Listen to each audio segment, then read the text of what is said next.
geobyte. Another important problem, it is asking like this.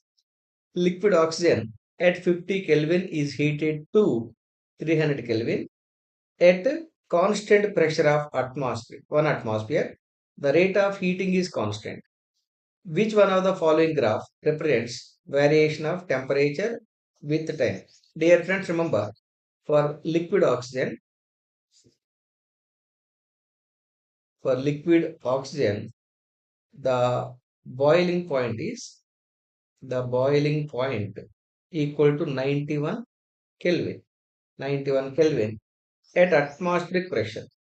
91 Kelvin at 1 atmosphere. But what is the temperature available for the liquid oxygen? 50 Kelvin. 50 Kelvin is that is in liquid state because 50 Kelvin is less than its boiling temperature. Right? Therefore, by the time the liquid is heating, initially temperature is increasing up to it reaches to boiling point. This is the boiling point for the liquid oxygen at 91 Kelvin. 91 Kelvin. During the boiling process, temperature remains constant. Once that boiling is completing, because of the further heated state, temperature increases up to 300 Kelvin. Here somewhere 300 Kelvin. So let me take another slide for drawing the diagram like clearly. It is given that temperature versus time small t, temperature versus time small t. You know, right? Initially, the liquid oxygen is available at 50 Kelvin. By the time it is heating, temperature increases up to it reaches to boiling point. This boiling point is at 91 Kelvin at atmospheric pressure. Once it reaches to boiling point, there is a phase change from liquid to vapor. Liquid to vapor. So let this is the A, this is the B. A is the saturated liquid state. A equal to saturated liquid state where the liquid oxygen is ready to change its phase from liquid to vapor. B is the saturated vapor state. Saturated vapor state.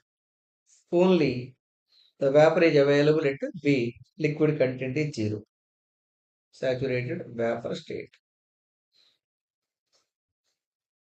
At this saturated vapor state, liquid content is zero. Once the all liquid particles are becoming vapor particles because of the further heated state, temperature is increasing. Any temperature above that saturated temperature is called superheat temperature. Finally, it is available with a temperature 300 Kelvin. Understood clearly? Therefore, option A is absolutely correct. Okay? Yes.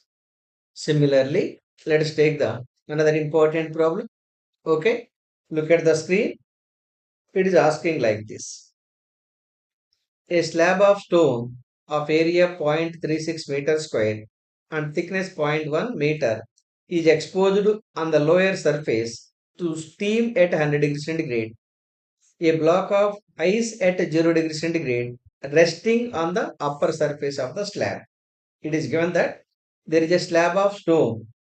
The down surface of the slab of stone exposed to steam at 100 degrees centigrade and its upper surface is exposed to ice at 0 degrees centigrade.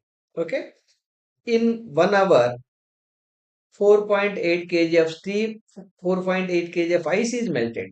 That means after 1 hour, 4.8 kg of ice is melting. Then the thermal conductivity of slab is, you're asked to decide the thermal conductivity of the slab.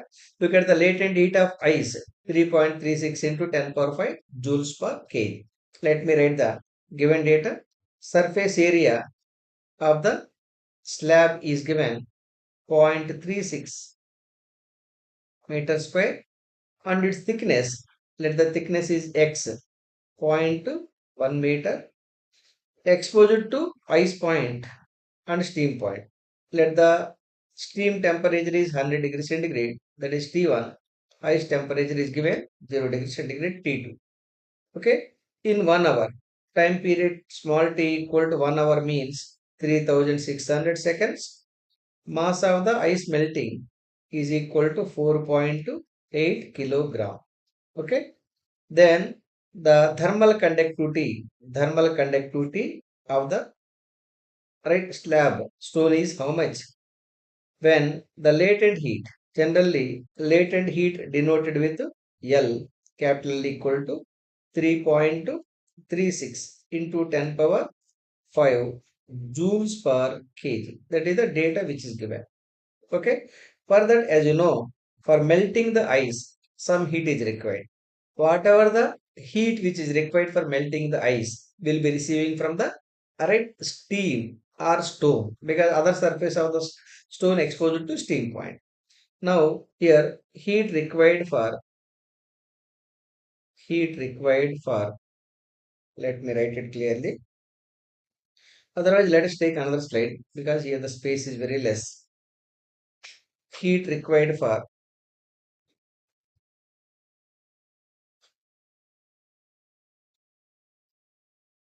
heat required for melting ice equal to heat given by heat given by stone, because other surface of the stone is exposed to high temperature steam. Heat required for melting the ice is, right. Let me write it clearly. Heat required for melting the ice is mass of the ice melted into latent heat, and heat given by the stone is K into A into, right, T1 minus T2 divided by the length of the stone, that is thickness of the stone, multiplied by time period. Because as you know, the del Q by delta T equal to K into A into T1 minus T2 divided by thickness of the slab. Okay. From this del Q equal to K into A into T1 minus T2 into delta T divided by X. This delta T I have written as T. Understood clearly? Yes. From this, thermal conductivity K equal to mass of the ice melted into latent heat multiplied by thickness of the slab divided by A into T1 minus T2 into time period. Let us substitute all values. Mass of the ice given 4.8 kilograms. 4.8 kilograms. Latent heat 3.36 into 10 power 5. 3.36 into 10 power 5 multiplied by thickness. Look at the thickness. 0.1 meter into zero point 0.1 divided by area 0.36. 0.36. 0.36 into 100 minus 0 into time period is 3600.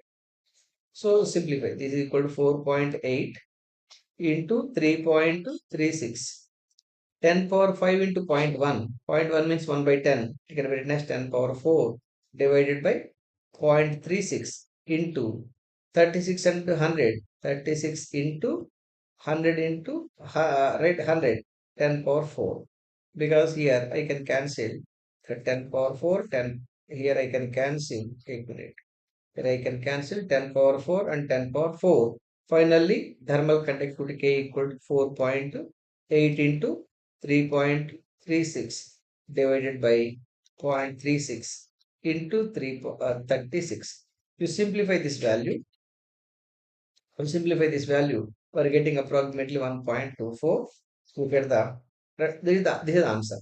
Look at the options. 1.24 joules per meter per second per degree centigrade. Therefore, option A is absolutely correct. Understood clearly? It is also most expected problem. That's why I am writing 5-star problem. Means this kind of problem can be repeated. Understood clearly? Yes.